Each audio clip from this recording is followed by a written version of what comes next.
مسلمانوں کی فتوحات کے اسباب۔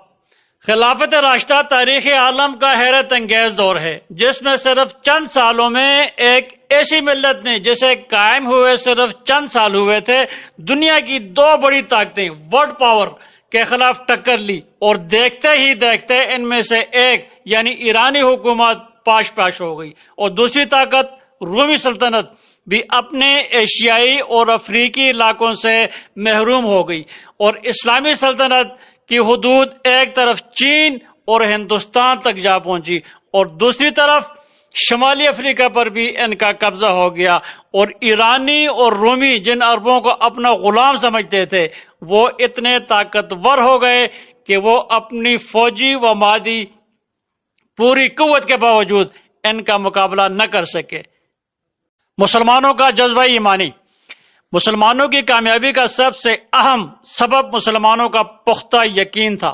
انہیں یقین تھا کہ اس کائنات کے مالک کیسر و کسرا نہیں بلکہ اللہ تعالیٰ ہیں۔ کامیابی و ناکامی اللہ کے قبضے قدرت میں ہے۔ وہ مالک الملک ہے، جس کو چاہے عزت دے اور جس کو چاہے ذلت۔ وہ ہر چیز پر قادر ہے۔ کبریائی صرف اس کی ذات کے لیے ہے، باقی سب بت ہیں جو لوگوں نے گڑھ رکھے ہیں۔ اس عقیدہ کا نتیجہ یہ تھا کہ وہ کسرا کے دربار کی شان و شوکت سے مرعوب ہوئے اور نہ کیسر کی لاتعداد فوجیں ان کے حوصلے پست کر سکیں۔ انہیں معلوم تھا کہ کئی بار چھوٹے چھوٹے گروہ اللہ کی نصرت سے فتیاب ہوئے ہیں اور بڑے بڑے فرعون و نمرود تباہ و برباد ہوئے ہیں۔ اس عقیدے نے ان کو یہ حوصلہ دیا کہ وہ بڑی سی بڑی فوج سے ٹکرا جائیں۔ جذبہ جہاد۔ مسلمانوں کا نظریہ یہ تھا اور یہ ہے کہ حکومت کا حق صرف اللہ کو حاصل ہے۔ کسی انسان کو یہ حق نہیں کہ وہ انسانوں کو اپنا غلام بنائے، ان کا خون چوسے، ان کی آزادی پر ڈاکہ ڈالے اور ان کا استحصال کرے۔ یہی بات ہے جو مسلمان سفیر نے رستم سے کہی تھی کہ ہمارا طریقہ یہ نہیں کہ ایک انسان خدا بن کر تخت پر بیٹھے اور باقی اس کے حضور بندے بن کر کھڑے ہوں۔ ان کا نظریہ یہ تھا کہ انسان پر دوسرے انسان کی خدائی شرک اور ظلم عظیم ہے، اور مسلمان اس ظلم عظیم کو ختم کرنے پر مامور ہیں۔ ان کا مذہبی فریضہ تھا کہ وہ آزادی کے اس پیغام کو ہر شخص تک پہنچائیں، اور ہر وہ شخص، حکومت یا طاقت جو خدا کی خدائی کے خلاف بغاوت کیے ہوئے ہو، اس کے خلاف ٹکرائیں۔ اس کو ہم جذبہ جہاد کہہ سکتے ہیں۔ ان کا عقیدہ تھا کہ اس جہاد میں اگر کوئی مسلمان جان دے دے تو وہ شہید ہے، اور وہ زندہ جاوید بھی ہے اور جنت الفردوس کا مستحق بھی، اور اگر وہ بچ کر واپس آ جائے تو وہ غازی ہے اور اس کے تمام گناہ معاف ہو گئے۔ یہی وہ بات ہے جو اسلامی سفیر نے ایرانی جرنیل سے کہی تھی کہ اسلام قبول کر لو یا جزیہ دینا قبول کر لو، ورنہ تمہیں ایک ایسی قوم سے جنگ لڑنی پڑے گی جو موت سے اتنی ہی محبت کرتے ہیں جتنی تم زندگی سے کرتے ہو۔ ایسی قوم کے خلاف لڑ کر فتح حاصل کرنا قریب قریب ناممکن ہے۔ فوج کی فتح کا بہت زیادہ انحصار سپہ سالار کی قابلیت پر بھی ہوتا ہے۔ اس زمانے میں مسلمانوں کو جو سپہ سالار میسر آئے تھے وہ صلاحیتوں اور جذبہ جہاد کے اعتبار سے بہت ممتاز تھے۔ خالد بن ولید، ابو عبیدہ بن جراح، اسامہ بن زید، سعد بن ابی وقاص، اکرمہ بن ابو جہل اور عمر بن العاص میں سے ہر کوئی ایرانی و رومی سالاروں سے بہت اونچے تھے۔ تھوڑی تعداد کے ساتھ کثیر فوج کا حوصلہ اور عقل سے مقابلہ کرنا انہیں آتا تھا، اور اسی وجہ سے ہر جگہ فتح نے مسلمانوں کے قدم چومے۔ ایران اور روم میں مستقل فوج یعنی اسٹینڈنگ آرمی کا رواج کم تھا۔ جاگیردار اپنی فوج رکھتے تھے اور بوقت ضرورت وہی ان کی قیادت کرتے ہوئے انہیں میدان جنگ میں لاتے تھے۔ ایسی فوج کمانڈر ان چیف کے نہیں بلکہ انہی جاگیرداروں کے ماتحت ہوتی تھی۔ اگر جاگیردار مارا گیا یا بھاگ گیا تو اس کی فوجی دستے بھی ساتھ ہی بھاگ جاتے۔ اس فوج میں ڈسپلن قائم کرنا عملاً ناممکن تھا۔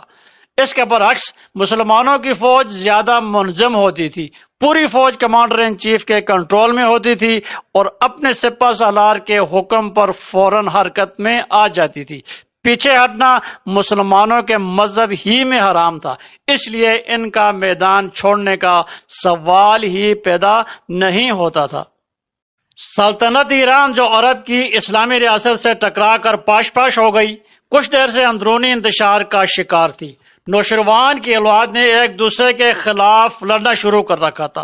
شرویہ نے اپنے باپ کو قتل کر کے حکومت پر قبضہ کیا اور باقی تمام شہزادوں کو قتل کر ڈالا، لیکن اس کی عمر نے بھی وفا نہیں کی اور ملک بوران نے دخت کو امور سلطنت کا نگران بنایا گیا۔ بورے نے دخت امراء کو کنٹرول کرنے میں ناکام رہی اور یہ سازشی ماحول بدستور قائم رہا اور اسلامی فوجیں اس گند لگی ہوئی سلطنت کو ڈھا کر نئی عمارت بنانے میں مصروف ہو گئیں۔ یزدگرد نے صورتحال کو سنبھالنے کی کوشش کی، لیکن اس وقت تک ایرانی مسلمانوں سے بری طرح مرعوب ہو چکے تھے۔ کیسر کی حکومت بظاہر بہت مضبوط نظر آتی تھی، لیکن سازشی بازنطینی سلطنت کی گٹھی میں پڑی ہوئی تھی۔ 565 عیسوی تک بازنطینی حکومت کی کل 62 فرمان روا تخت نشین ہوئے، جن میں سے 42 کو قتل کیا گیا، 3 نے خودکشی کر لی اور 2 کو تخت سے دستبردار ہونا پڑا۔ حکمران طبقے کی سازشوں کا اثر صرف بادشاہ ہی نہیں پڑتا تھا، بلکہ عوام پر بھی اس کا شکار ہوتے تھے۔ شروع میں یہ حکومت عیسائیت کی مخالف تھی، اس لیے اس نے عیسائیوں پر بہت شدید ظلم ڈھائے۔ جب کیسر خود عیسائی ہوا تو عیسائی مذہب میں فرقے پیدا ہونے لگے۔ سرکاری فرقے کو چھوڑ کر باقی تمام فرقے ہمیشہ مظلوم ہوتے تھے۔ مذہبی اختلاف کی بنا پر پھانسی کا رواج غالباً بازنطینی حکومت نے ہی سب سے پہلے شروع کیا تھا۔